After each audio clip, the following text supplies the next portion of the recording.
Welcome back to the deep dive.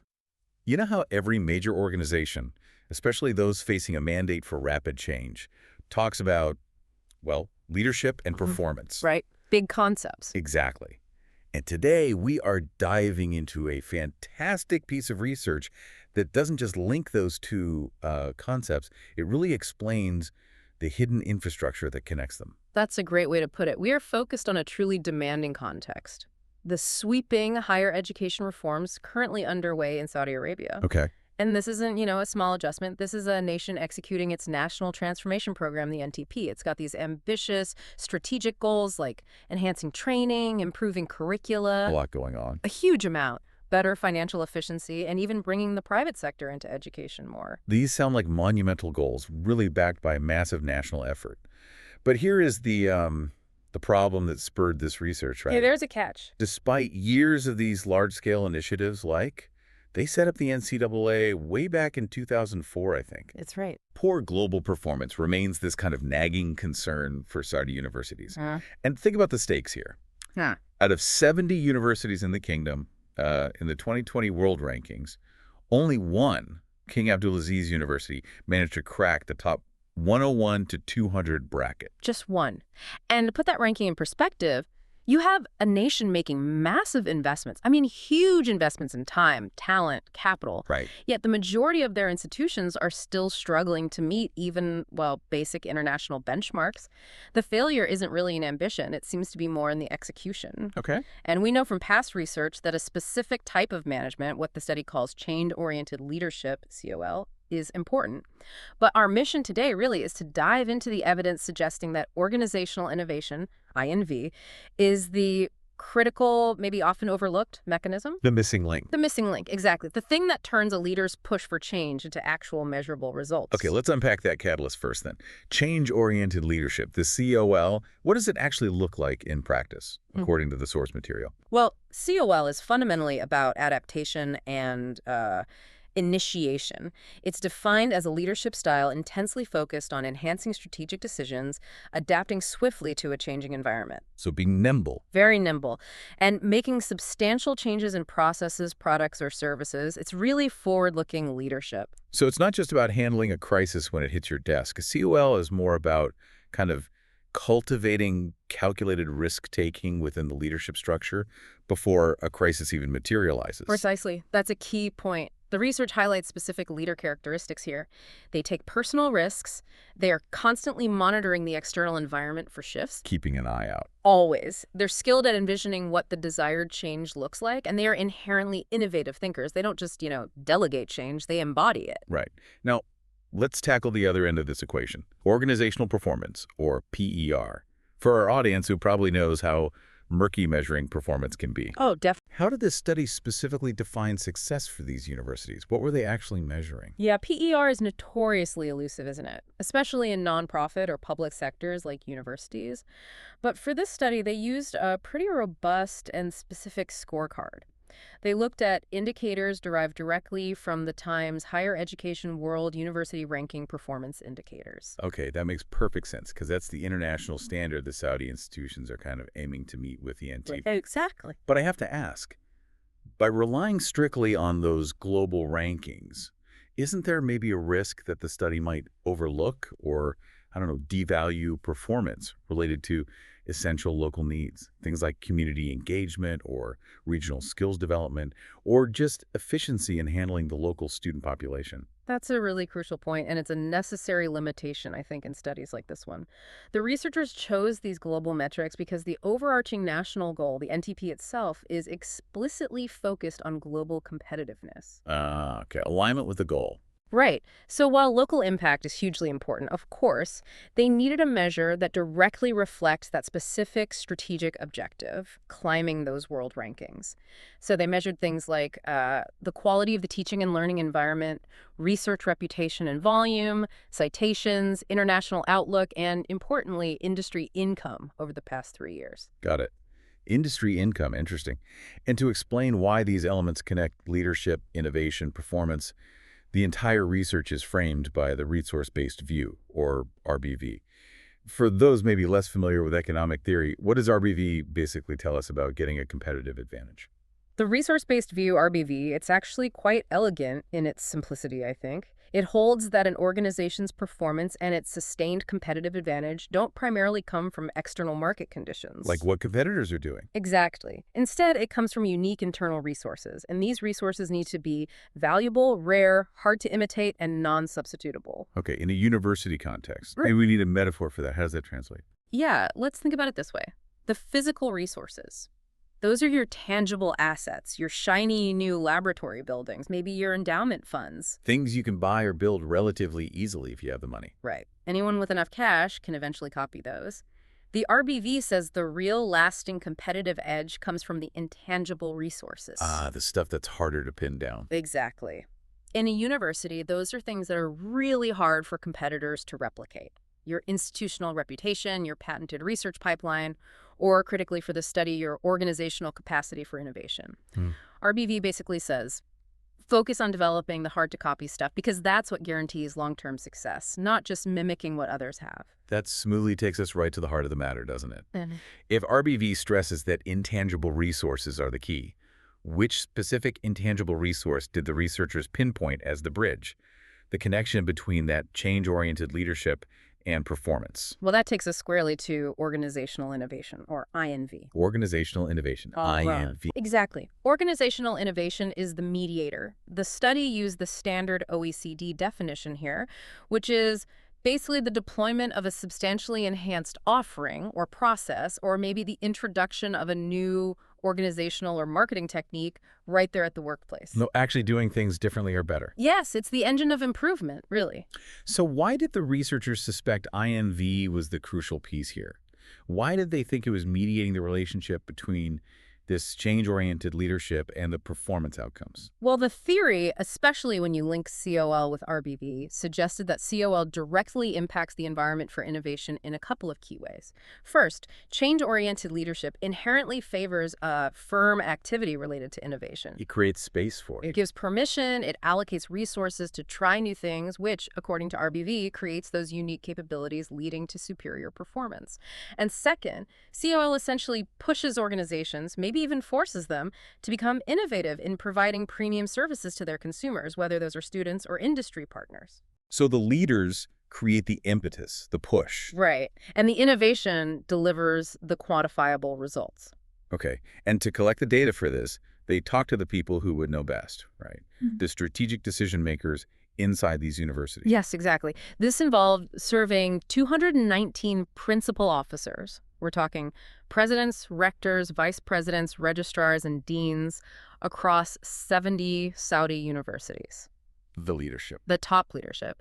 They targeted these individuals because they are the key informants, the ones most likely to be highly informed about the university's capabilities, its resources, and its strategic direction. Makes sense. And considering the local context in Saudi Arabia, there's an important methodological detail here too, wasn't there? About the questionnaire. Oh, yes. Absolutely crucial. The entire questionnaire was translated into Arabic, naturally, but then it was also back translated by a different expert. To check the meaning. Precisely. To ensure complete conceptual accuracy across languages, you want to be sure you're measuring the same thing in both English and Arabic conceptual frameworks. Right, you avoid any lost in translation issues.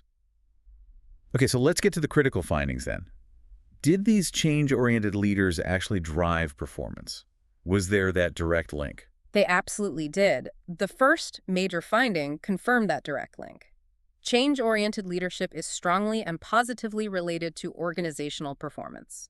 Okay. The strength of this relationship, they measured it with a beta coefficient. The impact score was 0.46. And what does 0.46 mean in practical terms? Is that strong? That's considered a strong practical effect. It means, roughly, if a leader improves their COL score by 1 standard point, the university's overall performance score jumps almost half a point directly because of that leadership style, a significant direct impact. Wow. Okay. But the main finding, the one that really changes how we view leadership's impact, was confirming this mediating effect, right? That organizational innovation wasn't just present, it was actually the essential highway connecting leadership to the results. Precisely. That was the core hypothesis they were testing. The research showed that the relationship between COL and PER was indeed significantly channeled through organizational innovation. The indirect effect, so the path from COL through INV to PER, was measured at 0.26. Okay, 0.26 for the indirect path through innovation and 0.46 for the total direct effect. How should we interpret those two numbers together? What's the story they tell? It's fascinating when you put them together. It doesn't mean the leader's direct influence is irrelevant, not at all, but it suggests a huge chunk of how that leader achieves results isn't just through direct command or charisma. It's by building the innovation engine. Exactly. It means they are perhaps incomplete without that engine of innovation working effectively underneath them. So what then for every leader listening, especially those in complex organizations like universities? That's it. Change-oriented leadership is maybe the spark plug, organizational performance is the movement, but innovation is the engine itself. The spark plug ignites the engine, and then the engine creates the performance. Without that powerful innovation engine humming along. The spark plug fires, maybe there's some sputtering, but the car doesn't move effectively or efficiently down the road. CL seems to function primarily by first enhancing the organization's capability for INV, and then that innovation capability drives superior organizational performance. So the big takeaway from the results is that organizations have to intentionally identify and develop these innovation-related capabilities, treat them like strategic, long-term assets. Yes, very much aligned with the resource-based view. Focus on building those hard-to-imitate, innovation-focused internal resources. Okay, this really shifts the focus, doesn't it? From just trying to be a certain type of, say, charismatic leader to ensuring the institution itself can metabolize and execute change effectively. That's a great way to phrase it. Metabolize change. So let's move to the practical takeaways then. If you are an executive leader, maybe a rector or a dean, in one of these high reform environments like Saudi Arabia, or really anywhere facing significant change, Yeah. what concrete advice does this study offer for translating this insight into actual action? Well, the immediate imperative seems to start with self-awareness and, frankly, accountability. Leaders need to focus on enabling innovation through specific work design strategies, sure, but crucially, the study emphasizes they must actively seek out and obtain feedback about their own change-oriented leadership style. Feedback from whom? From their direct followers, their teams, the people experiencing their leadership. Okay, that's a fascinating and, let's be honest, probably difficult recommendation to implement in practice. Very difficult. It's easy to forget that, especially at the level of a rector or a VP, their perception of their own style might be wildly inflated or maybe just outdated. Getting genuine, maybe anonymous feedback is likely one of the single hardest operational changes a leader can successfully implement. It really is, but the study suggests it's foundational. They note that leaders may not always be aware of how their behavior is actually perceived or rated by others. The perception gap. Exactly. And that specific, honest feedback is necessary to even begin devising effective action plans for improvement. You can't fix what you don't know is broken or perceived as broken. Right. And beyond that individual leader awareness, what about the organizational environment? Beyond the individual, leaders must actively build and nurture a culture that supports their innovation strategy. Okay, so it's not enough to just have a strategy on paper. You need the culture to match. Precisely. Leaders must promote, support, and, importantly, reward the values and behaviors that are aligned with an organizational innovation culture. Things like experimentation, learning from failure, cross-departmental collaboration. Things that often run counter to traditional academic silos. Often, yes. And this culture and the overall organizational strategy, they need to be harmonized. They have to mutually reinforce each other. That's how you create that sustained competitive advantage the RBB talks about. It's culture and strategy working together. Okay, so if we're talking about concrete, innovative activities these universities should actually invest in to achieve this kind of cultural shift and boost performance, what are the best bets based on what we know works in academia and aligns with this research? Well, the study implies focusing on activities that directly strengthen the twin pillars of any university: research and teaching. Makes sense. So this means things like introducing various grants for faculty and researchers, maybe specifically targeting early career researchers to foster new talent, offering conference grants to disseminate work, providing grants for postgraduate student research. Basically anything designed to encourage novel work and exploration. Seeding innovation at the ground level. Exactly. And then looking beyond their own campus walls, which also aligns nicely with that global rankings metric of international outlook we discussed earlier. Right, the partnerships piece. Absolutely. The second major area is really ramping up strategic partnerships and collaborations. This means actively building joint research programs with other leading institutions, engaging in comprehensive student exchange programs, both incoming and outgoing, or maybe setting up practitioner exchange programs with relevant industries. Connecting academia with the real world. Yes, these outward-looking activities are really the tangible implementation of organizational innovation in the academic world. And the evidence suggests they directly help translate a leader's change mandate into those desired performance outcomes, like climbing the rankings. This has been an incredibly insightful deep dive. So to quickly recap the core message, we confirm that this change-oriented leadership is, yes, a necessary spark plug. Definitely important. But the crucial finding, the big reveal, is that organizational innovation is the true driver of superior performance. It acts as the underlying engine which strongly supports that resource-based view of how organizations actually succeed in the long run. Well summarized. And this leaves us with one final, perhaps challenging thought for you, our listeners, to consider based on a bit of a paradox noted by the researchers themselves. Okay. The study confirms that achieving that coveted competitive advantage relies heavily on intangible resources like innovation. We've established that. However, as we also discussed, measuring organizational performance itself is often elusive and inconsistent. Especially using complex, multivariable global rankings that might miss local nuances. Precisely. So here's the question. If performance itself is so hard to pin down accurately, how should organizations best prioritize developing and, maybe more importantly, measuring the effectiveness of these critical yet intangible innovative resources? How do we ensure that our investments in building innovation capacity are actually translating into the long-term success we're all seeking, even if the ultimate performance metrics are a bit fuzzy? A really critical question for leaders everywhere, something to definitely mull over. Thanks for that deep dive. My pleasure.